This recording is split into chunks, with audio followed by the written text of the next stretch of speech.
Hello there. So, this week, I'm going to take a look at some of my guilty pleasure games. These are games that are notoriously bad, but I actually kind of enjoy them because I thought this would be a good video for October because there's nothing scarier than somebody liking bad games. Anyway, there are other games that got like bad reviews and stuff, but that I enjoyed, but those are kind of like lesser known. These are the ones that are, like I said, more notoriously, so to speak. And what I'm gonna do is like talk about like what people tend to think is bad about them and such, and then I'll just kind of put my 2 cents in about why I like them and stuff. So let's get started. First, we got 2 licensed NES games. The first one is Jaws. Now, first of all, this is kind of like why.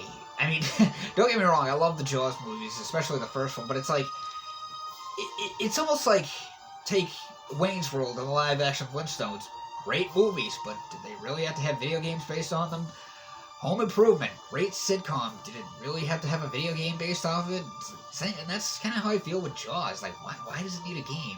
Or the 4 of them especially. But I feel like this is more around the first one. The thing is, because it's a very repetitive game. Like, it's, how can I put that? You just take the ship from one port to the other, from the left to the right, back and forth, and it's like kind of annoying that you can't just, stay in one area. It's like you have to go like a pattern, basically. You can't just hover around one port and, gather shells and stuff.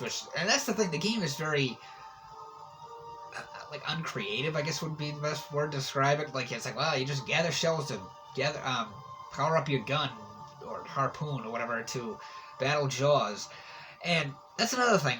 It's Jaws in the movie. I haven't seen 2 through 4 in ages, but in the first one specifically, it's like they never actually call him Jaws. They just refer to him as the shark. Jaws is more just the name of the movie, and yet in this they call him like Jaws, whatever. But that being said, this game can actually be kind of fun to play. It's maybe it's just because I like repetitiveness. I like the repetitiveness of the game. And another thing is, I actually like the music in this game. I don't know, it's just something about it. So the next one is Teenage Mutant Ninja Turtles, the first one. Now, first off, the other 2 games, well, 3 if you count. We're talking about the NES games. 3 if you count the Tournament Fighters, but that's kind of a different genre, and it was also on the Super Nintendo. So anyway, the other 2 games, 2 and 3 are far superior. There's no question in that. And with this game, first of all, who the hell thought it was a good idea to make a single-player Ninja Turtles game? I mean, there's nothing wrong with like 2 players with the second and third, and then obviously like Turtles in Time and others and stuff. But why? That's fine. 2 is fine. Like, but why a single player? And this, I feel like Ninja Turtles works better as like well, before I get into that, a lot of the enemies in this are very generic. Like, I think there are enemies that are supposed to be foot soldiers, but they barely resemble them, and then like some of the bosses are kind of, but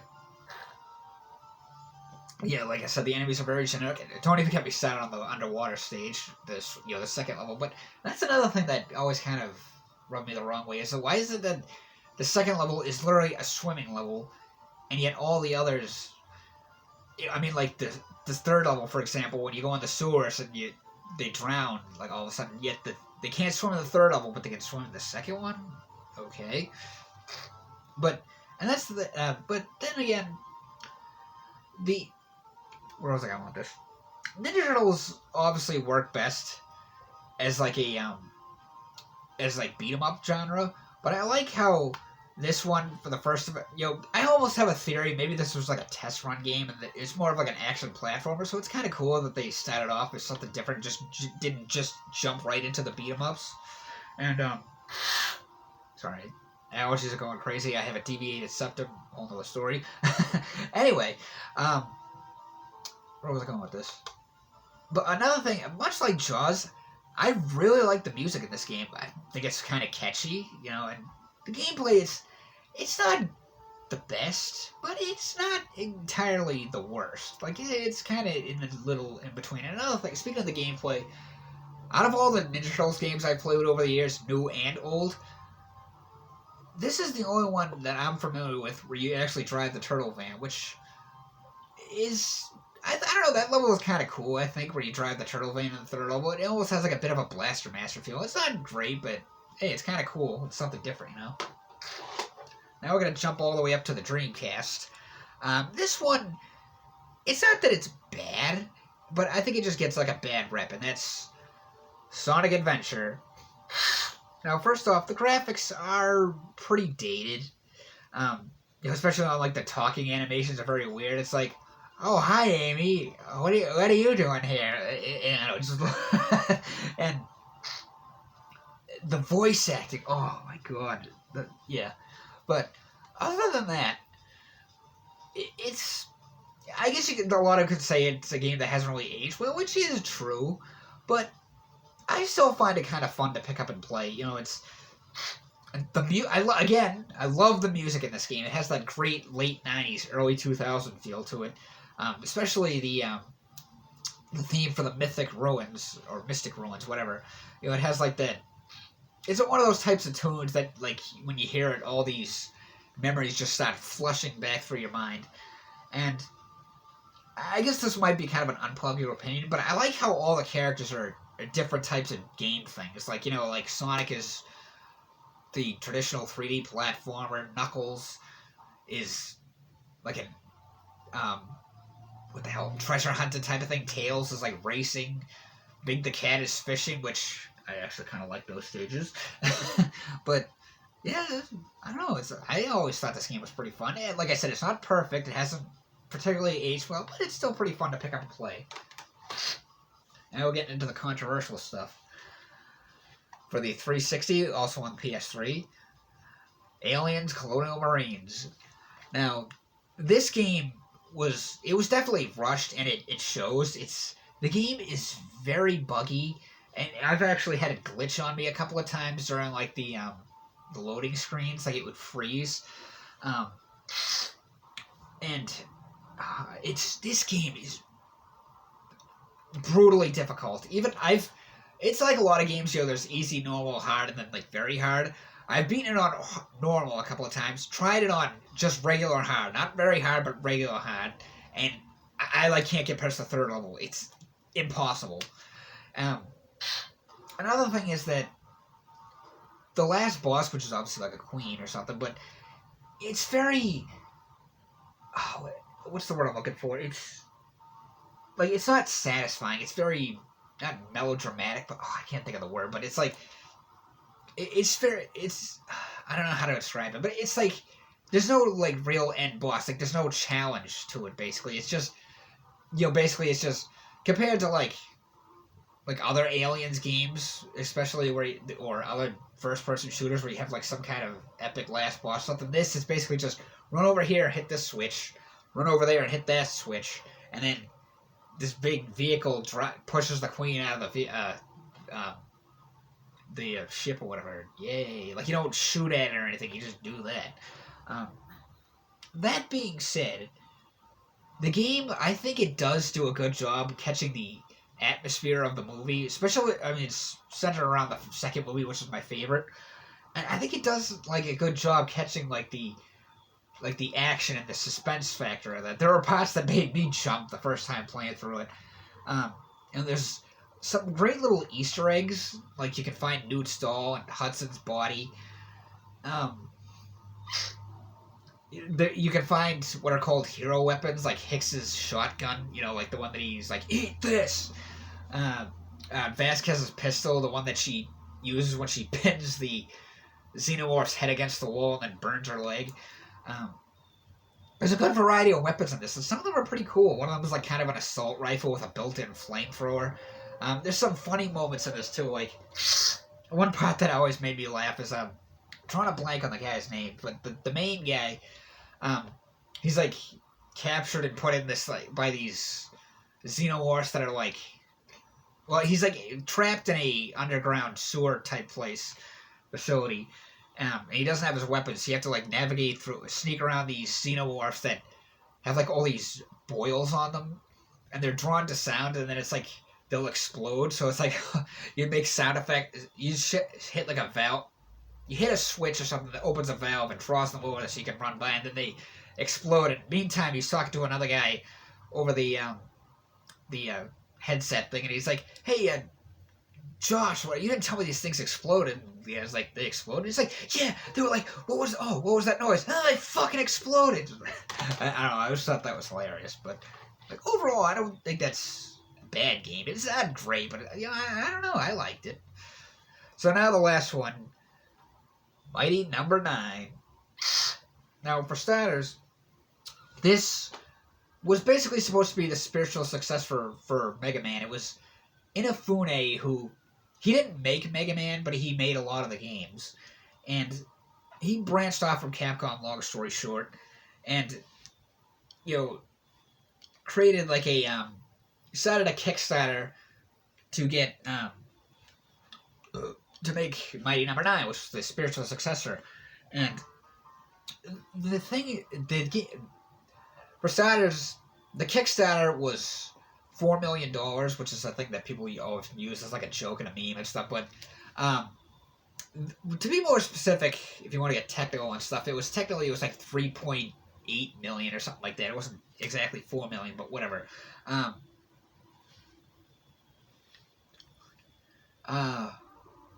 Where was I going with this?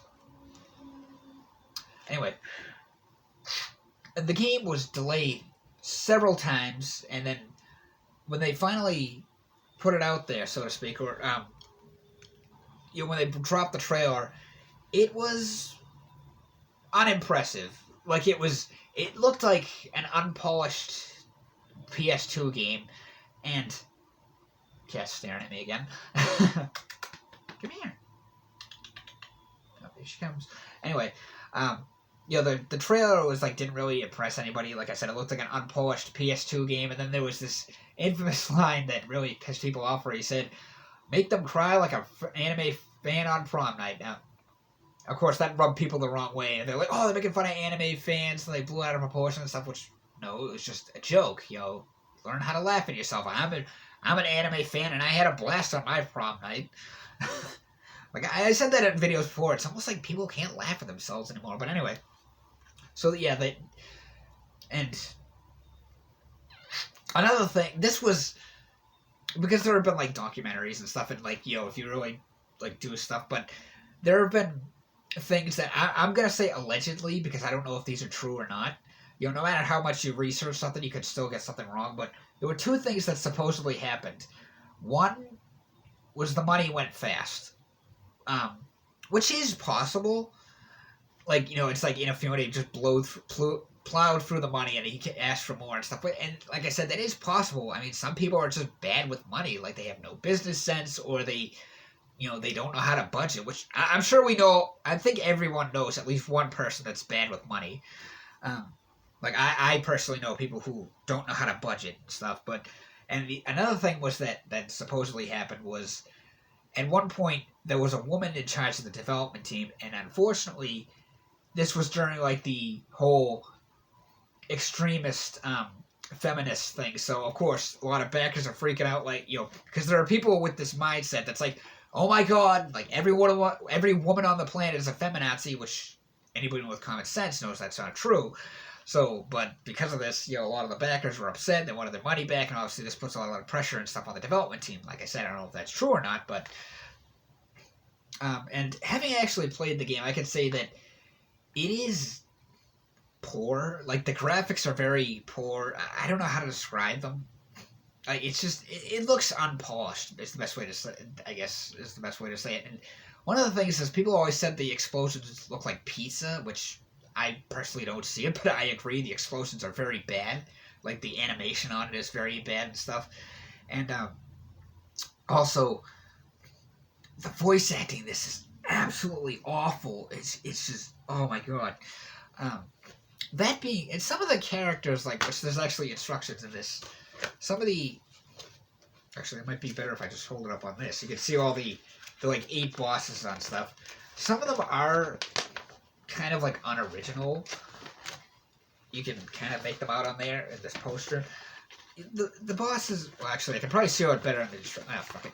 The bosses are a little. They're not that great looking. Some they're not bad. I mean, some of them are pretty unoriginal, but others I think look kind of cool. Like for example, like. But anyway, and the gameplay it is pretty good. It's not bad, but it's not great.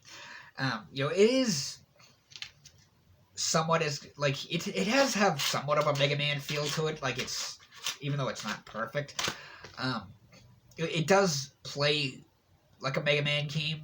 Like maybe like Mega Man 1 would be the best way to describe it. And where was I going with this? And the just lost my train of thought. The one thing that I thought was actually really cool was that the bosses, after you defeat them, they come back and help you. So let me put it this way: take like Mega Man 1, where instead of use Cutman's weapon on Electman. So let's say instead of destroying Cutman, he snapped Cutman out of it basically, and then Cutman comes in part of Electman's stage and like destroys like maybe those parts that you shoot the electricity out that you have to wait and then jump over them. Like maybe he could come in and destroy those things. I thought that was kind of a cool idea, but yeah, it's Mighty Number 9. Like not great, not bad. Not as bad as people would say. Like once you actually play it, maybe some people do think it's bad having actually played it, but I thought it was a pretty good game. I wouldn't mind seeing a sequel, although I don't know if that'll ever happen or not. But yeah, those are just some of my guilty pleasure games. Do you guys have any guilty pleasure games? Let me know in the comment section below. And as always, thanks for watching.